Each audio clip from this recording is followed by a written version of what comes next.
Jenkins as part of the ongoing investigation into the mismanagement of evidence by the Los Angeles County Crime Lab from 2001 to 2005.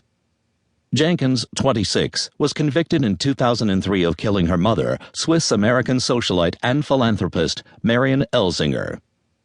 Jenkins made her first public appearance in 10 years when she was escorted into this morning's proceedings in Sacramento. Reporters were barred from the hearing. Jenkins is scheduled to be released later today. When her lawyer, Noah Washington, was asked outside the courthouse about Jenkins' plans for the future, he offered no comment.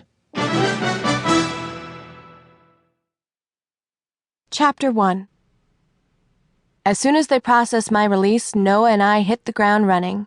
A change of clothes, a wig, an inconspicuous sedan. We doubled back once, twice, then drove south when we were headed east. In San Francisco, we had a girl who looked like me board a plane to Hawaii. Oh, I thought I was so clever, but you probably already know that I'm not. I mean, come on, you didn't really think I was just going to disappear, did you? That I would skulk off and live in the shadows? That maybe I would find a distant island, a plastic surgeon, a white ceramic half mask, and a Punjab lasso. Get real. But I never meant for it to come to this. There's attention, and then there's attention. And sure, the latter gets you fame and money and free designer shoes. But I'm not Lindsay Lohan. I understand the concept of declining marginal returns. It was the not knowing. That's what I couldn't stand. That's why I'm here. Did you know that the more you remember, the more you expand your perception of personal time? No, really, there's like studies and shit. Even though we can't outrun death, if we muscle up our memories, the race at least will seem a little longer. That is, we'll still die, but we'll have lived more. Kind of comforting, right?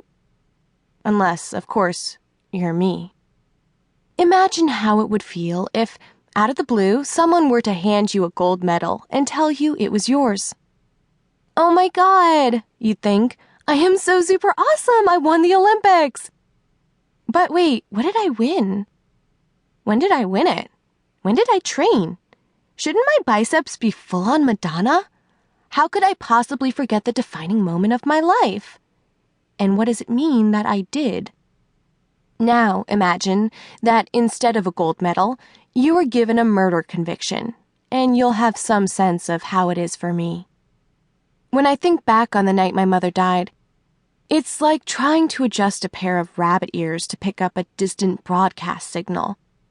Every so often, something comes into focus, but mostly, I just get the scraped sound of static.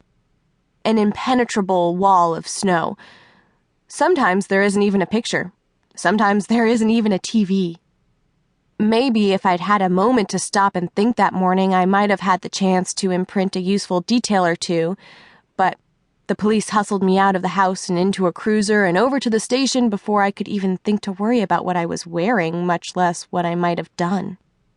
By lunchtime, I was in an interview room picking dried blood out from under my fingernails while two detectives explained what they wanted me to write in my confession. Not that I blame them. I was always going to be the best story.